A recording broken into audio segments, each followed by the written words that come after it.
Groundbreaking has another meaning. It describes something that is innovative, pioneering, something that has never been done before. In short, groundbreaking describes ECAD's 23 years of success. ECAD was on the forefront of the movement to educate people with service dogs, to partner with clients and disabilities. In 1998, when we started working with the at-risk youth, that was also pioneering, because nobody in the world would dare go to a residential treatment center with 8 dogs and take on 8 kids and teach them how to train a dog. That was a 17-year process for us working with these children. Sadly, a year ago, our funding disappeared and we had to shut down our New York site to stop the work with the children.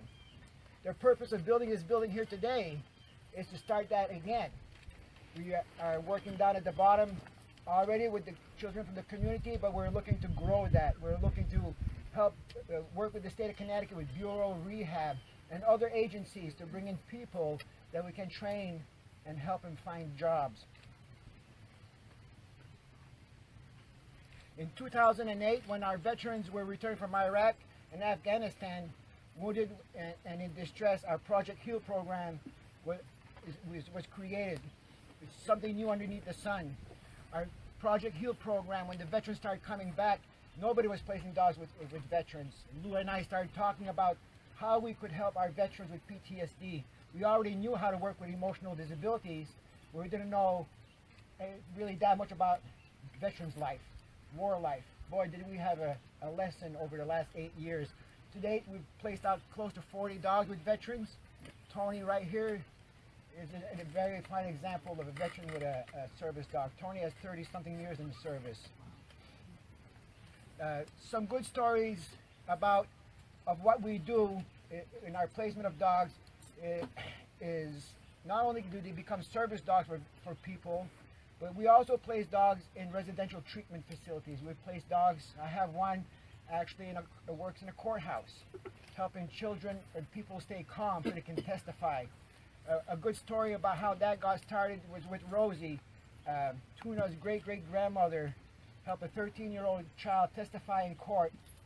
That was 3 years ago. Testify in court in New York had never happened in a courthouse before in New York.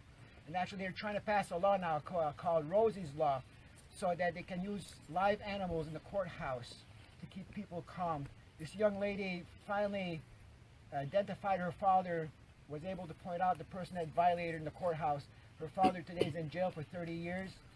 He has tried to overturn his conviction, and it went all the way up to the Supreme Court, and he has not succeeded. So it's now the rule of the land in New York that he's in there for good. The good story, the best part of the story is there was 2 more inmates coming up behind him to the court, and they took plea deals. So they're in for 25 years. So more people that we can take like that we can take off the street, the better off this society is. And today at this groundbreaking, I'm reminded that as we move forward with our Canine Education and Wellness Center, we continue our tradition of innovation, of building on our hard work and creating something new for the benefits of our clients. Specifically, this new building will upgrade housing and exercise areas for our dogs. We'll increase the number of assistance dogs in training. We'll provide comfortable, user-friendly client housing. Our clients have to spend 13 days with us to receive this dog. We have to make sure the bond is tight before they leave. We have to make sure that dog will do the task that that person needs. So they stay with us for 13 days. Our veterans, we do night work with our veterans if they have night terrors. So right now, we don't have that availability because they're sleeping in hotels or at campsites, which makes our job very hard to assure our success. Also, it will allow us to start back up programs that we've had to shut down in New York, our train-the-trainer program. We have people around the world that come to learn how to train service dogs. There's a 6-week course that we teach. We haven't been able to teach it in 2 years because we don't have the space. So we're looking to get back into that. We typically have a 6-week course in the summer working with 6 people that want to get into our business. There's nothing we like better to be able to educate people to go out there Okay, and grow 149. what we're doing here today. Newfield Road. We also had a vocational program for Winchester, veterans we'd like to start back up. We're creating a campus which is more accessible to the community of home handlers and our volunteers. All our dogs go home on the weekends. Their children come and volunteer at our site. So this will make it really real homey for them. That building down at the bottom is getting way too small. We're all stepping on each other's toes. So we hope to use our state-of-the-art facility as an example to other service dog providers, maintaining our status as a leader in our industry. We're looking to increase the number of employees. We're looking to expand our summer camp. Summer camp right now is good for 15 children down at the bottom, but with this property here, we'll be able to increase that by up to 60. These programs bring funding to our program so we can keep the cost of our dogs down. Most all programs now are starting to edge up to about $50,000 to train a service dog. When you implement 1,500 hours of training over 2 years, it gets expensive. So if we can raise enough money, we don't have to take a loan on this building, we can get it built through donations, we'll be able to sustain the cost of our service dogs. And then we'll be looking for ways to increase and engage and partner with local communities, such as the Bureau of Rehab, the Governor's Second Chance Society program. And for those of you that don't know, we're already involved in the Governor's Second Chance Society program. We have 8 pups in Niantic Women's Prison for the last year and a half that we go in once a week and work with the inmates, and they program our dogs for us. So not only does we have training happening here, we're looking for other avenues out on the street to find free labor.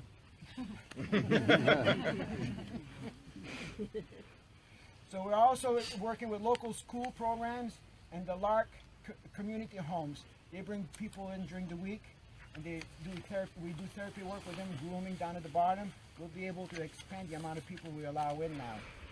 I want to say thank you to the many people who have helped us get to this historic moment.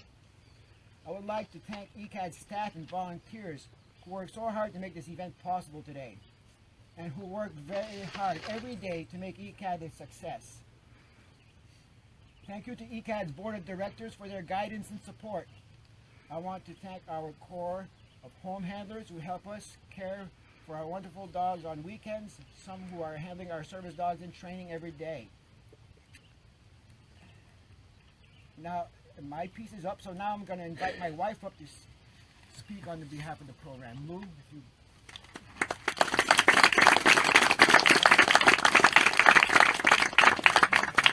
Hi guys, I'd like to thank you too for coming. You know, when I look back, Dale and I started in the 2-car garage. Really, we did. And we started with about $5,000 to feed the dogs.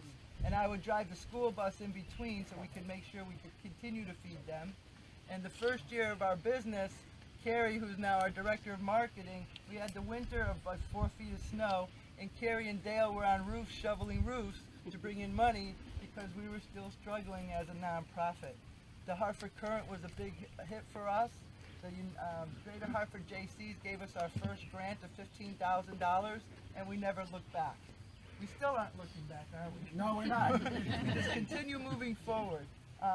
You know, some of you know we've had some bumps in the past, but I look at those bumps as stepping stones. You know, if you can struggle through this, you can struggle through anything. And we keep making really wonderful dogs. That's what keeps me going. Them, the kids, I get to teach again. That's what keeps us going. And this building behind us will allow me to keep doing that long into when I should have retired. And that's what I'm hoping for. So by watching all of you guys and seeing all these people here gives inspiration to me. You know, we were in Torrington for over 20 years, but I haven't worked in Torrington only this last 1 year. And that makes a big difference. Now I'm knowing the people that have been around me all this time. I appreciate these kids that are coming up and taking care of the dogs and the people around us. It's a beautiful thing, and we have a beautiful piece of property here, and we should be sharing it with them. And to create this kind of a a partnership, not only with the community, but to have a building for kids to come in, people in the community, adults or children. I like adults to volunteer for us. It makes it very heartwarming for me. So thank you. Thank you for supporting us. Thank you for believing in us.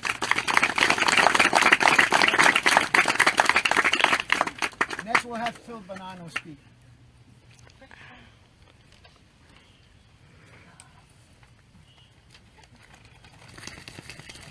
Get it done.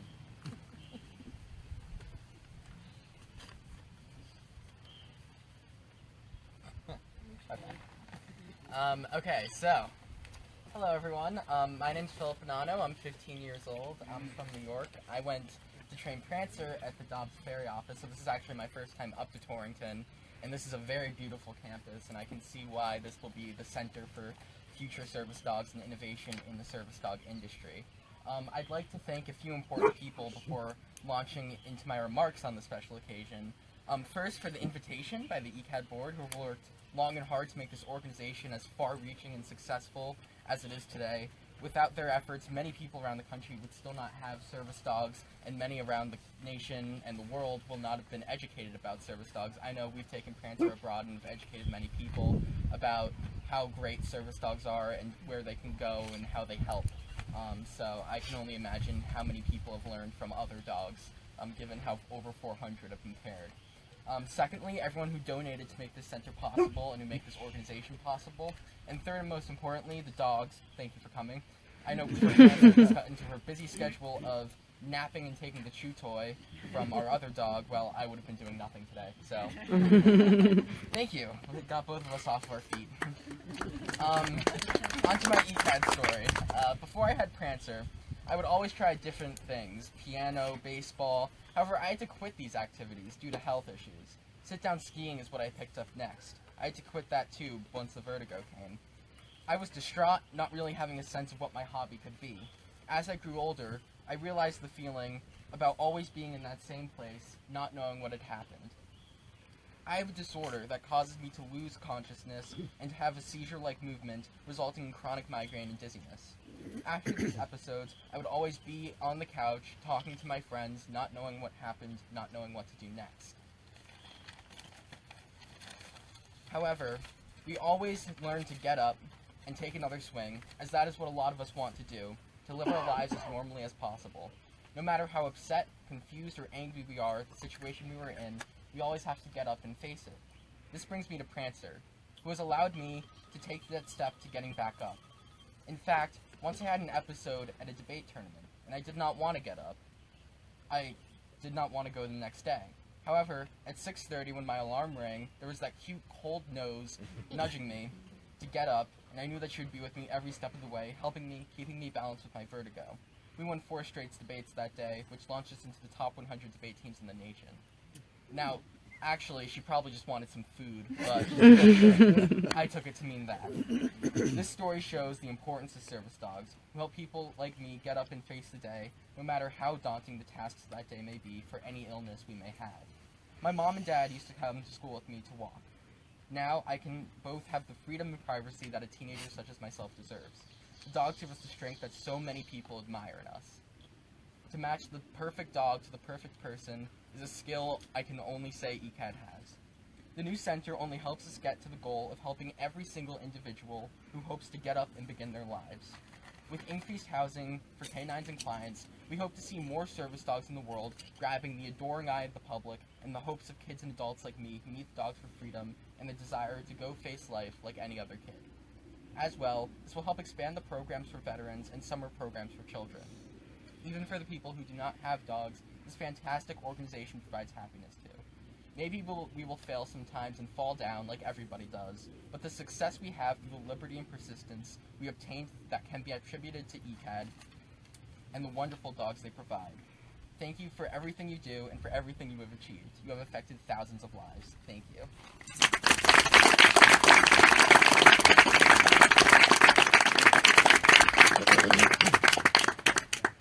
Next, I'd like to take a second to thank some special people that helped me get through this process. I'd like to thank Steve Sadalowski, our town planner, which is, I went to see him first with this project saying, Do you think the town would accept something of this size in the middle of the country on top of a mountain? And you looked at me and says, well, I think we can do something with this. And that was the start. I have also a member of the Planning and Zoning Commission here, which helped get this through. Thank you so much. And now I would like to have the town mayor, Candy Perez, come up, and Steve. And what we're going to do, Steve, I believe, has the permit in his hand. He's going to hand me the permit when Candy has finished saying what she would like to say.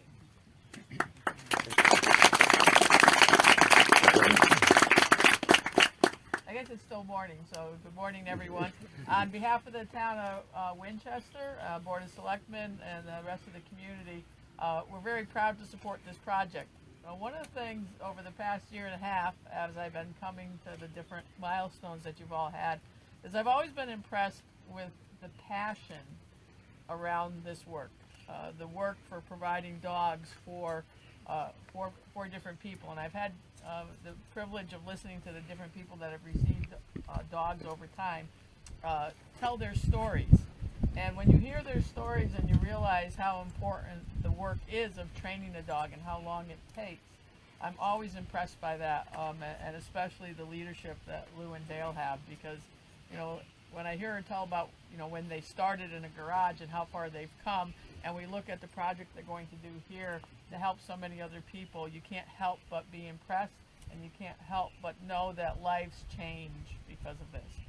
So again, on behalf of the town, and especially our staff, Steve Sadlowski, who I know has done an incredible amount of work to make sure that the project fits within the town of Winchester and what we have for zoning, et cetera, we're just very, very pleased for you to get to this project, and we wish you a lot of luck going forward. Alan, can you over here also? Okay, right here. The town is going to present us with the building permit, and Alan Borghese is the gentleman that will be building this project for us. So if you would hand it over.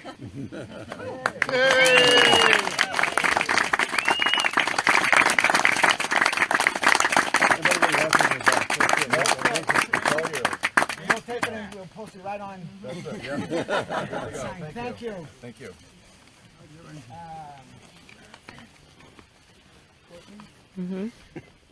Oh, and we forgot Courtney. I'm all the way from California. And I'd like to introduce you to Courtney. She's with the Annenberg Foundation, which they, and it's floor.org. And dog bless you. I should have had Lou up here introducing you. They're the organization that gave us the seed money last year to get the project started. Hi everybody, thanks for having me. Thank you, Lou and Dale, for inviting me. I'm excited. And I'm excited to join you as you lay down a new set of bricks to build upon a foundation of already incredible work. The Annenberg Foundation and Dog Bless You and Explore.org are proud to support an organization that sees service dogs not just as a utility to assist, but as real partners who fundamentally better the quality of their recipients' lives. 5 years ago, we first learned about ECAD because of Luis Montalvan and his service dog Tuesday, who were and are a testament to what these dogs are capable of. Luis taught me that so many of our veterans cope with debilitating trauma and that they benefit from having a Tuesday of their own. Since we first learned about the power of Tuesdays, we've been donating to ECAD so that they can chip away at the waiting list of people who truly need these dogs. A few years ago, we also began live streaming a puppy camera from ECAD's headquarters as part of our live nature and animal network, Explore.org. Viewers of the cam like to call it puppy therapy, and I'd like to believe that watching puppies is actually a healing experience. So if you want to have a healing experience, go watch the ECAD puppy camera. It's kind of impossible to frown while watching a puppy. So, and ECAD actually has a litter you can watch right now. Thank you, Lou and Dale, for inviting me to be a part of your special day, and I look forward to seeing what you do next.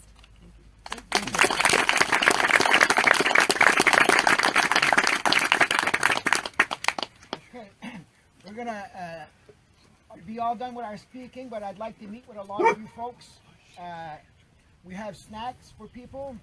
I brought a picture book from when we bought the property and how the property looked like. So if people want to look through the picture book and see what the place down there looked like before we got it started back in 1998, that's available for people to take a look at. So please enjoy. Wait, Dale. Dale? Yes? You're gonna do this? Oh, we got Dale must be hungry. Dale's missing an assistant to keep him in line. My hour here. Okay, Oh, thank you.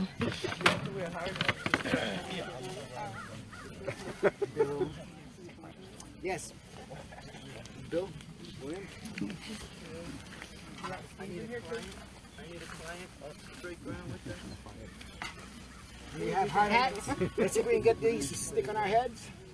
Oh, thank you. Hey Steve, you wanna It come was over and very. join me in the shovel with me? Sure. While you're wearing hats, you're on my salary.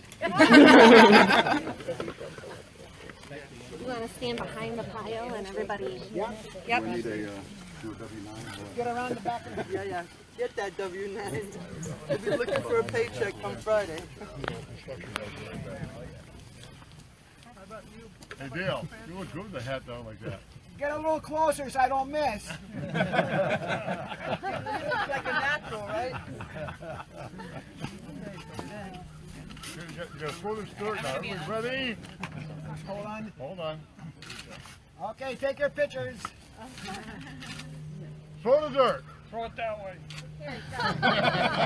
There